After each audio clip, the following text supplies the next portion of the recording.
എന്റെ ജീവിതത്തിൽ ഞാൻ മറക്കാത്ത സംഭവങ്ങളിൽ ഒന്ന്, മുസ്ലിം ലീഗിന്റെ രാഷ്ട്രീയ നയത്തെക്കുറിച്ച് വലിയ ചർച്ചകൾ നടക്കുന്ന കാലം.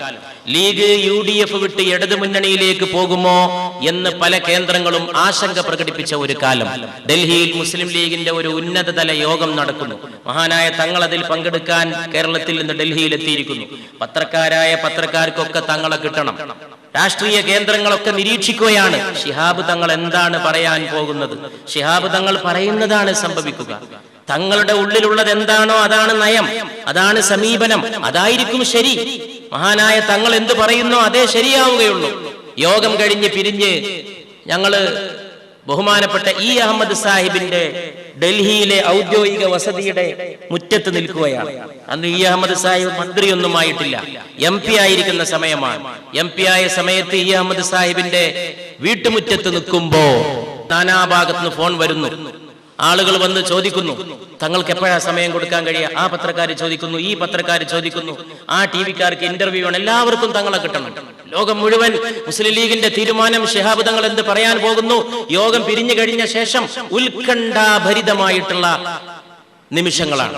പക്ഷേ തങ്ങൾ വളരെ നിസ്സംഗനായിരുന്നു. ഇങ്ങനെ ഒന്ന് പുറത്ത് നടക്കുന്നുണ്ടോ, ചർച്ചയുണ്ടോ, എല്ലാവർക്കും തന്റെ അഭിപ്രായം അറിയേണ്ടതുണ്ടോ? ഏത് നേതാവാണെങ്കിലും ആ സമയത്ത് ടെലിവിഷന്റെ പിന്നാലെ ഓടിയെന്ന് വരും. ഇങ്ങോട്ട് വന്ന് വിളിക്കാൻ പോലും കാത്തു നിൽക്കേണ്ട കാര്യം ഉണ്ടാവുകയില്ല. പിന്നാലെ അങ്ങോട്ട് ഓടിച്ചെന്നു എന്ന് വരും. കയ്യെ പിന്നിലും കെട്ടി. എനിക്ക് ഇപ്പോഴും ഓർമ്മയുണ്ട്, ഞാൻ ആലോചിക്കാറുണ്ട് മഹാനായ തങ്ങളുടെ ഒരു മനസ്സിനെ കുറിച്ച്. അഹമ്മദ് സാഹിബിന്റെ വീട്ടുമുറ്റത്ത് ഒരു പൂച്ചട്ടിയിൽ ഒരു ചെടി ഉണ്ടായിരുന്നു. ആ ചെടിയിൽ ഒരു പൂ ഉണ്ടായിരുന്നു. ചെറിയൊരു പൂവാണ്, പക്ഷെ അത്ര സാധാരണമായി എല്ലായിടത്തും കാണുന്ന പൂവല്ല. തങ്ങൾ കയ്യെ പിന്നെ കെട്ടിയിട്ട് ചോദിച്ചു, സമദാനി, ഈ പൂവ് കാണാൻ നല്ല രസമുണ്ടല്ലേ? ഞാനിങ്ങനെ ഞെട്ടിപ്പോയി. ലോകം മുഴുവൻ ഈ മനുഷ്യൻ എന്ത് പറയുന്നു എന്നറിയാൻ ഉത്കണ്ഠയോടെ കാത്തു നിൽക്കുമ്പോ, സകല മാധ്യമ പ്രവർത്തകരും അദ്ദേഹം എവിടെയാണ് എന്നന്വേഷിച്ച് ഓടുമ്പോ, ഇന്ത്യയുടെ തലസ്ഥാന നഗരിയിലടക്കം രാഷ്ട്രീയ കേന്ദ്രങ്ങൾ ഈ മഹാനായ നേതാവിന്റെ ഒരു വാക്ക് എന്താണ് എന്നറിയാൻ ഏറ്റവും വലിയ ആകാംക്ഷയോടെ കാത്തു നിൽക്കുമ്പോ, ഒരു പൂച്ചട്ടിയിലെ ചെടി നോക്കി കാണാൻ രസമുള്ള പൂവല്ലേ എന്ന് പറയാൻ ഒരു മനുഷ്യന് സാധിക്കുമെങ്കിൽ, അസാധാരണമായ മനഃശക്തിയും അസാധാരണമായ ഹൃദയശുദ്ധിയും ഉള്ള ഒരാൾക്ക് മാത്രം പറയാൻ കഴിയുന്ന വാക്കാണ്. ഞാൻ എത്രയോ ആ ചോദ്യത്തെ കുറിച്ച് ഓർച്ചിട്ടുണ്ട്. ഒരു നിഷ്കളങ്കനായ കൊച്ചുകുട്ടിയെ പോലെ, പൂവ് കാണാൻ നല്ല രസമുണ്ടല്ലേ? എന്ത് രാഷ്ട്രീയം, എന്ത് മാധ്യമങ്ങൾ, എന്ത് തർക്കം, എന്ത് ഇന്റർവ്യൂ, എന്ത് പത്രക്കാര്. ഒരു പൂച്ചട്ടിയിലെ പൂവിനെ നോക്കി മന്ദഹസിക്കാൻ അത്ഭുതകരമായ പ്രപഞ്ചബോധം സയ്യിദ് മുഹമ്മദ് അലി ശിഹാബ് തങ്ങളെ നയിച്ചിരുന്നു. അത്തരം ചില കാര്യങ്ങൾ മഹാനായ തങ്ങൾക്ക് വലിയ ഇഷ്ടമായിരുന്നു. ഇവിടെ ഈ സ്ഥാപനം ഉദ്ഘാടനം ചെയ്യാൻ വേണ്ടി വന്ന സമയം അന്ന് മറക്കാൻ കഴിയാത്ത ഒരു വരവായിരുന്നു. എത്രയോ നേരത്തെ വീട്ടിൽ വന്ന് ഭക്ഷണമൊക്കെ കഴിച്ച് അവിടെ ഒരു കട്ടിൽ കിടന്ന് കുറേ നേരം ഉറങ്ങി, നന്നായിട്ട് റെഡിയായി താഴേക്ക് ഇറങ്ങി പുറപ്പെട്ടു. ഇവിടെ ധാരാളം ആളുകളുണ്ടായിരുന്നു. വളരെ സന്തോഷം തോന്നുന്ന ചില സമയങ്ങളിൽ മഹാനായ തങ്ങൾ ദീർഘമായി പ്രസംഗിക്കും. ഞാൻ തങ്ങൾ ഏറ്റവും കൂടുതൽ പ്രസംഗിക്കുന്നതായിട്ട് കണ്ടിട്ടുള്ളത് മദീനയിലേക്കുള്ള പാതയുടെ ഉദ്ഘാടന സമ്മേളനങ്ങളാണ്. അത്ര ദീർഘിച്ച് ശിഹാബ് തങ്ങൾ പ്രസംഗിക്കുന്നത് ഞാൻ എവിടെയും ഒരു സദസ്സിലും കണ്ടിട്ടില്ല. ഒരു 10-15 മിനിറ്റ് സംസാരിച്ചാൽ അങ്ങോട്ട് നിർത്തും.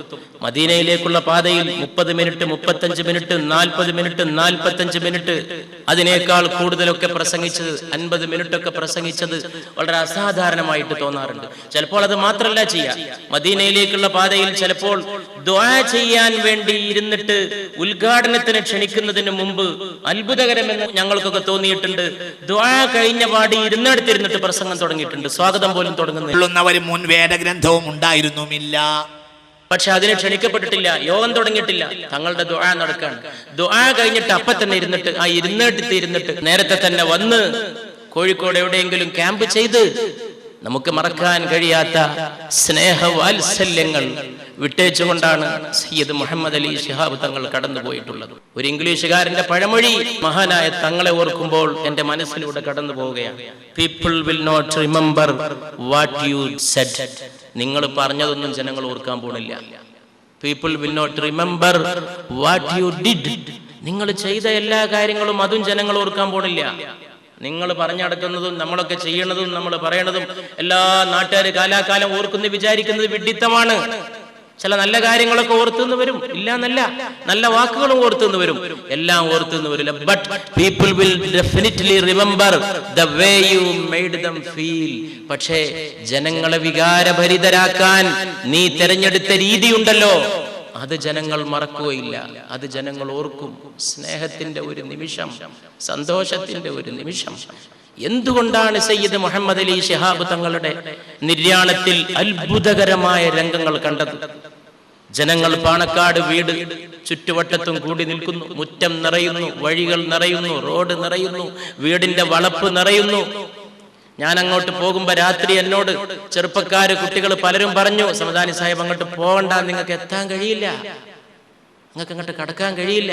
പക്ഷെ ചെന്ന് ഒരു ബൈക്കിൽ കടന്ന് ആൾക്കൂട്ടത്തിലൂടെ എങ്ങനെ അകത്തെത്തി എന്നുള്ളത് ഇപ്പോഴും പറയാൻ കഴിയില്ല. അള്ളാഹുവിന്റെ അനുഗ്രഹത്തോടുകൂടി എങ്ങനെയോ തങ്ങളുടെ ദേഹത്തിന്റെ അടുക്കൽ എത്തി ആ നെറ്റത്ത് ഒരു ചുംബനം കൊടുക്കാൻ ഒരവസരം ലഭിച്ചു ആ രാത്രി തന്നെ. എന്തുകൊണ്ടാണ് ആളുകൾ ഇത്രയേറെ വികാരഭരിതരായത്? എത്ര നേതാക്കന്മാർ ഈ രാജ്യത്ത് മരിച്ചുപോയി, എത്രയെത്ര വലിയ നേതാക്കന്മാർ മരിച്ചുപോയി, എത്രയെത്ര വലിയ അധികാര പദവികളിൽ ഇരുന്നവർ മരിച്ചുപോയി. ഒരു മന്ത്രിയാകാത്ത, MP ആകാത്ത, MLA ആകാത്ത, ഒരു പഞ്ചായത്തിലെ ഒരു അധികാരം പോലും കൈകാര്യം ചെയ്യാത്ത ഈ മഹാമനുഷ്യൻ വിട പറഞ്ഞു എന്ന് കേട്ടപ്പോ എന്തുകൊണ്ടാണ് മനുഷ്യർ പൊട്ടിക്കരഞ്ഞത്? എന്തുകൊണ്ടാണ് ഇത്രയേറെ കണ്ണീരൊഴുകിയത്? എന്തുകൊണ്ടാണ് ഇത്രയേറെ ഹൃദയത്തിൽ ചൂട് പടരുന്നത്? ഇപ്പോഴും ആലോചിക്കുമ്പോൾ നെഞ്ചിലൂടെ ഒരു ചൂട് എരച്ച് കയറുന്നത് എന്താണ്? എന്തുകൊണ്ടാണ് കൈകാലുകൾ തളർന്നു പോകുന്നത്? തങ്ങളെ ഓർക്കുമ്പോൾ കയ്യും കാലും തളർന്നു പോകുന്നത് എന്താണ്? എന്തുകൊണ്ടാണ് ഈ ദുഃഖക്കൊടുങ്കാറ്റ് ദിവസങ്ങൾ കഴിഞ്ഞിട്ടും നിലക്കാത്തത്? എന്തുകൊണ്ടാണ് ഈ ദുഃഖത്തിന്റെ പ്രവാഹം, കണ്ണീർ ചാലുകൾ ദിവസങ്ങൾ കഴിഞ്ഞിട്ടും വറ്റാത്തത്? സാധാരണഗതിയിൽ കാലം കൊണ്ട് ഇതൊക്കെ മറന്നു പോകുന്നു പറയാറുണ്ട്. സാധാരണഗതിയിൽ ദിവസം കൊണ്ട് ഇതൊക്കെ പോകുമെന്ന് പറയാറുണ്ട്. പക്ഷെ നമ്മുടെ അനുഭവം അന്നത്തെ 2-3 ദിവസം അത്യാവശ്യം ക്ഷമയിൽ കാര്യങ്ങൾ നിന്നു. പിന്നെ അത് സങ്കടം കൂടുതൽ. അതുവരെ പാണക്കാട്ട് പോയപ്പോൾ അവിടെ ആളും കായിട്ട് അത്യാവശ്യം നമ്മൾ അങ്ങനെ അതിനൊക്കെ ഒരു നിയന്ത്രിച്ചു പോയി. മിനിഞ്ഞാന്ന് പോയപ്പോൾ അവിടെ ആളുകൾ കുറവായിരുന്നു. അപ്പൊ കസേര ചിലതൊക്കെ ഒഴിഞ്ഞു കണ്ടു. അപ്പൊ ഞാൻ വരാന്തയിൽ നിന്ന് ഉള്ളിലേക്ക് നോക്കുമ്പോ അകത്തുള്ള ഡൈനിങ് ടേബിളിന്റെ അടുത്തുള്ള ആ കസേര കണ്ടു. രാവിലെ ചെന്നാൽ നിർബന്ധിച്ച് കൊണ്ടുവന്നിരുത്തി നമ്മുടെ പാത്രത്തിലേക്ക് ഒരു പത്തിരി, ഒരിത്തിരി ചാറ് അത് ഒഴിച്ചു തന്നിട്ട് കഴിപ്പിക്കുന്ന ആ രംഗം ഓർത്തപ്പോ മനസ്സ് പൊട്ടിപ്പോയി. എന്തുകൊണ്ടാണ് ദിവസങ്ങൾ കഴിഞ്ഞിട്ടും ഈ ദുഃഖം വേർപിരിയാത്തെന്ന് ചോദിച്ചാൽ ഒരു മറുപടിയേ ഉള്ളൂ. എല്ലാവരുടെ മനസ്സിലും ശിഹാബ് തങ്ങളുടെ സ്നേഹസ്പർശമുണ്ട്. അതാണ് അതിന്റെ കാരണം. ശിഹാബ് തങ്ങൾ മുകളിലൂടെ പറന്ന ഒരു നേതാവായിരുന്നില്ല, ആളുകളുടെ ഹൃദയത്തിലൂടെ സഞ്ചരിച്ച ഒരു മുസാഫിറായിരുന്നു. ആളുകളുടെ ഹൃദയങ്ങളിലൂടെ കടന്നുപോയ ഒരു വലിയ മുസാഫിർ. തങ്ങൾ തീർത്ത വലിയ ഒരു സഫറുണ്ട്, വലിയ ഒരു യാത്ര. അത് തീർത്തത് ഹൃദയങ്ങളിലൂടെയാണ്. മനുഷ്യന്റെ ഹൃദയത്തിൽ തന്നെയാണ് കുന്നും മലയും, മനുഷ്യന്റെ ഹൃദയത്തിൽ തന്നെയാണ് എല്ലാം. മനുഷ്യന്റെ ഹൃദയത്തിൽ തന്നെയാണ് നിമ്നോന്നതങ്ങളും താഴ്വാരങ്ങളും സമതലങ്ങളും ഗിരിശൃംഗങ്ങളും എല്ലാം. ആ കുന്നുകൾ കയറിയും ആ താഴ്വാരങ്ങൾ തരണം ചെയ്തും ഈ മുസാഫിർ സഞ്ചരിച്ചു കൊണ്ടേയിരുന്നു. ഈ അടുത്ത കാലത്ത് ഞാനൊരു ദിവസം പാണക്കാട്ട് പോയി. എന്താ പറയാ, തങ്ങളെ ചെറിയ വിശ്രമത്തിലാന്നറിഞ്ഞാൽ വേഗം അവിടുന്ന് പോരും. കാരണം വിശ്രമിക്കട്ടെ എന്ന് വിചാരിച്ചിട്ട് എപ്പോഴെങ്കിലും ഒരു മണിക്കൂറെങ്കിലും വിശ്രമിക്കട്ടെ. ഞാനൊന്നും ഒരിക്കലും അവിടെ പോയിട്ട് വിശ്രമിക്കാന്ന് പറഞ്ഞാൽ അവിടെ നിൽക്കാറില്ല. ഈ കഴിഞ്ഞ അടുത്തൊരു ദിവസം അവിടെ പോയി തങ്ങൾ കിടക്കുകയാണെന്ന് പറഞ്ഞു അലിവിയാക്ക. അപ്പൊ ഞാൻ വേഗം പോന്നു. അത് കഴിഞ്ഞ് 4 ദിവസം കഴിഞ്ഞപ്പോൾ ചെന്നപ്പോൾ അലിവിയാക്ക പറഞ്ഞു, സമദാനി സാഹിബെ പോലെ കഴിഞ്ഞ കുറിയൻ ഒരുപാട് ചീത്ത എനിക്ക് കേട്ടു. സമദാനിൻ എന്തുകൊണ്ട് ഇവിടെ കൊണ്ടുവന്നില്ല, എന്തുകൊണ്ട് നീ പറഞ്ഞയച്ചു എന്ന് എന്നോട് ഒരുപാട് ചോദിച്ചു.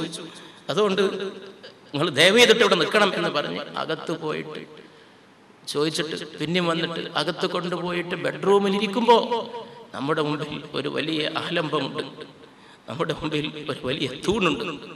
ഏത് സംഗതി ഉണ്ടെങ്കിലും അത് വിട്,